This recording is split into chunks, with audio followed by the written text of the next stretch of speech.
ladies and gentlemen. Welcome to Power to Negotiate. Today's session is going to be about something that you really haven't thought about a lot before, but is the most important thing that you can do. It's called problem solving. And you say, wait a second, Reed, I'm not trying to solve a problem, I'm trying to buy a house. Well, in effect you are, because every time that you go out and talk to someone, you're looking to find what their problem is. What is their dreadful alternative?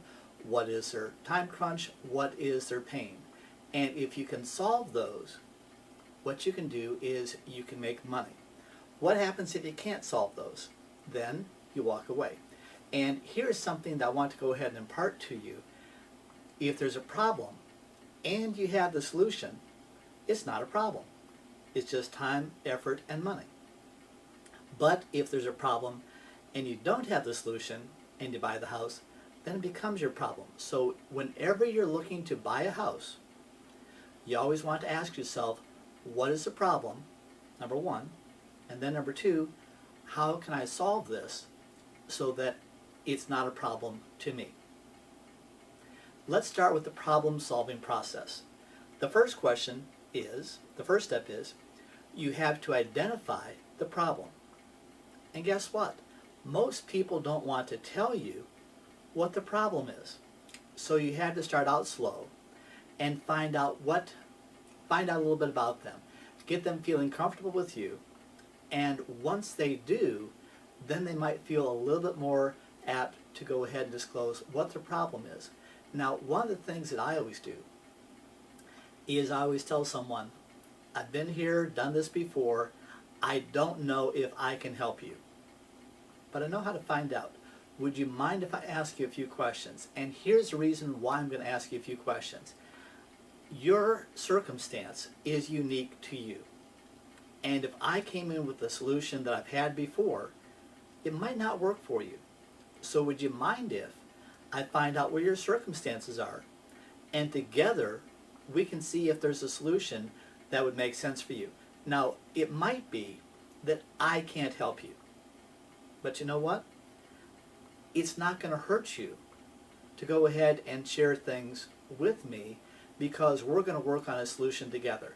And if I can't help you, at least I will have helped to sort of define the problem and give you a couple of solutions that might work for you. Is that fair? Now you can say, Reed, why do you always ask that question, is that fair? I always want them to understand that I have a fiduciary relationship with them, and that anything that they say to me is kept under confidence.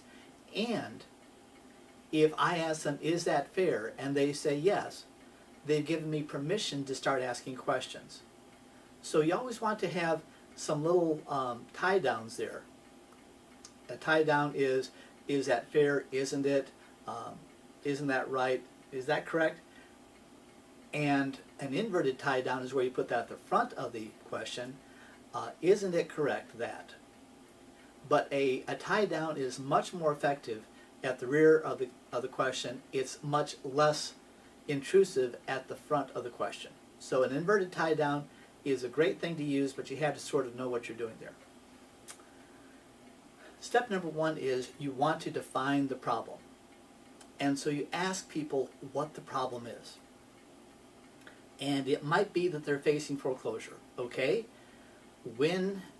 Now you need the details. When is the foreclosure coming up? How many payments are you behind? What exactly is happening with your situation? Is there any way that you on your own can make this up, or are you going to lose the house? Okay? Is there any way possible that you can borrow the money from somebody else in order to make this up, or do you have a bump in the road, or do you have an incline that you've fallen off the cliff? You want to ask these questions, and you ask these questions in a very non-judgmental way, and you just want to find out, what can we do? And let's say that they're a couple months behind, they've lost their job, they don't have anybody they can borrow money from, the bank is threatening to foreclose, and they don't know what to do. This might be where you say, well, I have a couple of solutions, and let me go into these. So you've defined the problem, And now you start coming up with solutions. And when I say solutions, that's plural. Because if you just give them one solution, that's not really a choice. But don't give them 5,000 solutions. You give people 3 choices. What you want, sort of what they want, and something in between. And the reason I do that is they might say, I want all cash closed in 5 days. So you say, okay, you'd like to have all cash closed in 5 days. Do you have anybody that has an offer on the property? No.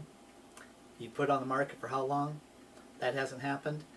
And so you want to sell for cash, close within 5 days. If that's not going to happen, can we sort of take that solution off the table? You ask them questions. You don't make statements. It's easier to pull someone than to push someone. So you always want to be asking them questions to drive it towards where you want to go. The middle solution might be, so what you want to do is you want to have something that would, and you give them a middle solution, something that might work, and you ask them, what are the things that would have to happen before that would take place? And they will tell you, and so, is that going to happen? Okay? And then you get into your solution. Well, what I could do is possibly do a lease option on the property, take over, work with the bank to see if they will put the payments at the end, if I can start making payments right now. See if that would work. It might or might not, but you're talking long term. That's if you don't have any money. If you don't have any money, you always want to be looking for solutions that don't require any money.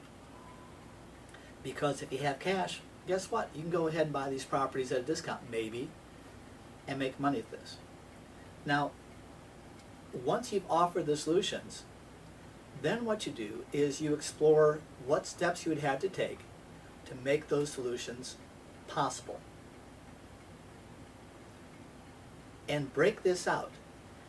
You want to have a broad picture of what you want to do, and then you want to say, okay, what are the 10 steps I have to take in order to make that happen? And then break down those 10 steps. And then, okay, in this first step, what do I have to do? Then what? Then what? Then what? Then what? Okay, in step number 2, what do I have to do? And break each of these down into small little bite-sized steps. And the reason I do that is if I try to go from here to China in one jump, I can't do it. But if I take several steps, if I contact an airline, if I buy an airline ticket, if I make the reservations for the hotel, if I get the directions to the airport, if I get in my car, if I drive down there, if I get on the plane, if I fly over there, guess what? Each one of those small steps is simple in and of itself. So break down something that's complex into small little bite-sized steps that you can handle. And then once you have broken it down into small little steps, implement it. Whether that's doing a lease option, buying the property for cash, by going to a hard money lender, whether that's bringing in a partner, whatever you do, implement it. And then number 4, what you want to do is you want to take a look at this, evaluate, and revise. Is there anything I can do to make this better, either this time or the next time? Because every time you do this, you're going to learn.